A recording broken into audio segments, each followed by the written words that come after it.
give up so many things to be able to do that. Reminded of a call I got a little over a decade ago from my dad when he was at our pastor's conference in a remote country where faith isn't really allowed, and he was teaching a group of pastors in this underground pastor's conference, and because it's an underground location, there was some men brought in 4 little girls and went on to auction them off. And my dad didn't have a 7-step plan. He didn't have a manual. He wasn't prepared. He wasn't ready. He wasn't trained on what to look for or what to do. But he was passionate and is passionate about humanity, about people. So he took out all the money in his wallet, which was around $1,250, and he purchased the freedom of those 4 girls before someone else could do that.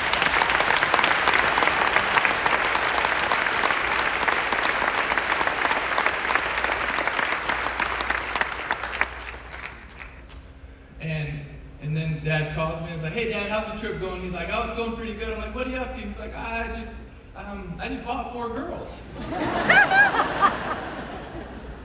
It's a weird start to a conversation.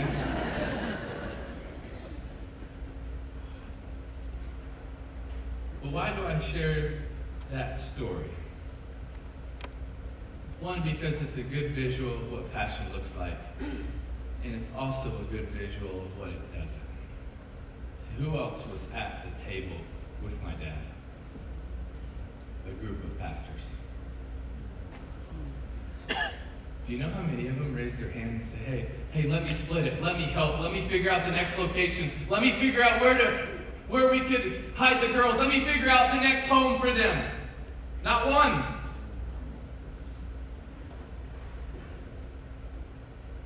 See, it's one thing to know about God's love, to be able to know the verses or put them on your bumper sticker, put them on your home, but it's different in the moment. To say, yes, it doesn't matter the consequences, it doesn't matter. I just know that God has a plan and purpose for me, and He also does for those 4 girls. So whatever I have to do for them, it is worth it.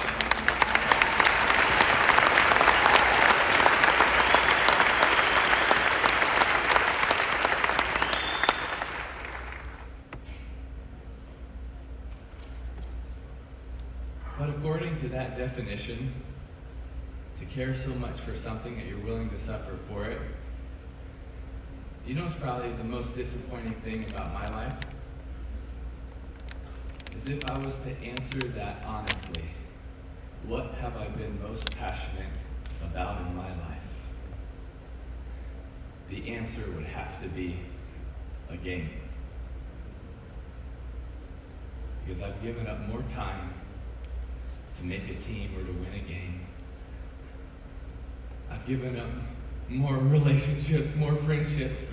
I would get up in the middle of the night and train here. I would do so many different things to be able to win a game, to make a team, to play with broken things, broken foot, broken leg, broken ribs, broken hand, broken arm, broken a bunch of different things, just so I could try to win a game. The question that you should ask me, though, Timmy, if you were willing to do all of those things because you were passionate about a game or a team, what would you be willing to do for something that actually really matters? For something that actually is going to change eternity? See, if I answered it honestly today, I'd have to say a game. But if we were to have a conversation at the end of my life or in heaven, hopefully that answer would be different. Hopefully I could say, yeah, it started where I was most passionate about a game, but it ended where I could truly say I was most passionate about Jesus and people. Amen.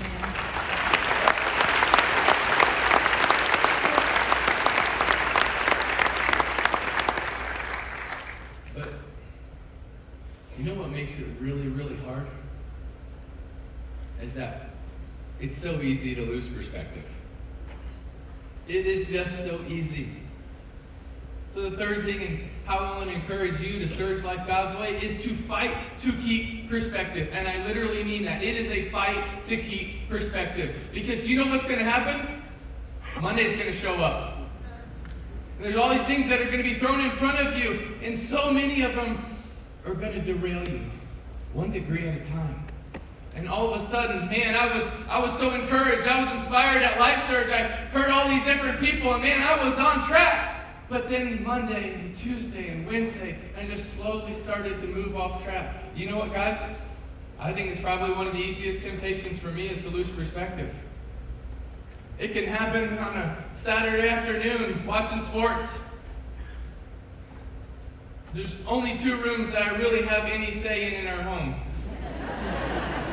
One of them's the gym and the other is our TV room.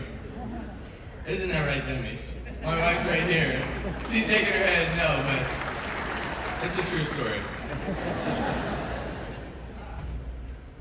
And in our TV room where I love going to watch the games and the Gator games and I love watching sports and you can clap for that, it's cool.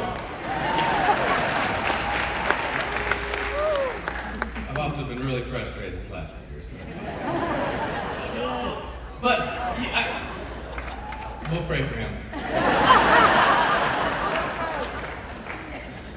But I walk into this TV room and I sit down there and I love it. I'm so excited for the game. I'm so ready to watch it. It's awesome. I get so fired up. But you know how easy it is if that game doesn't go the way that I want it to? Or we lose to FSU? Honestly, I can't even believe I said their name. It just makes me want to throw up.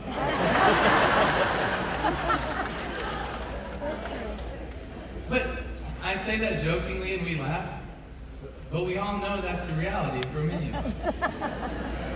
It really is. If we would have lost to them growing up, I would beg my parents, do not make me go to church.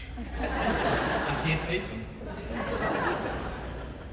So I say this to say that I have a portrait when you walk into our TV room on the way in and the way out. And it's a portrait of a young boy whose name was Fransky. And he was a sweet boy with special needs from Haiti. And I had many days hanging and laughing and holding and having fun with Fransky. But one day Fransky got sick and our team took him to the hospital. But the hospital looked at him as insignificant, as less than. As even some would look at him as cursed because he had different forms of special needs. So they said, no, we won't care for him. And by the time we were able to get Fransky to another hospital, he died. And so I have a portrait when I walk in and out of our TV room because it reminds me what really matters. You see, we have to fight to keep perspective. And I can walk in there after a church service, no matter how good it is, and I can leave being so irritated at whatever happened in the game, but I look at Fransky and I'm reminded what really matters. And guys, it's awesome to argue about who's better, Florida, Georgia, who's better, Florida, Florida State. That's so much fun. I love it too. Obviously, everyone knows the truth.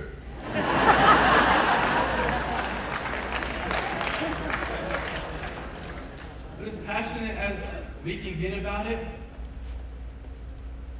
it's easy to lose perspective. It's easy for me to lose perspective. And so I have that portrait there of Fransky to remind me when I walk in and when I walk out what actually matters. This game's not going to last or not going to change eternity. So to have a mindset of things that are going to last forever. When I was at the University of Florida, we were fortunate to have a lot of success. Freshman year, we won the Natty. Sophomore year, we was blessed to win Heisman. Junior year, we were blessed to win another national championship. Going into senior year, our goal was to win another national championship, to be one of the best ever, to win 3 out of 4. That was our goal, something we didn't want to shy away from. Shoot, when we'd even get together and break it down, we'd break it down to best ever. And we were excited about that. And senior year, number one team in the country all year, defending national champs, go 12-0.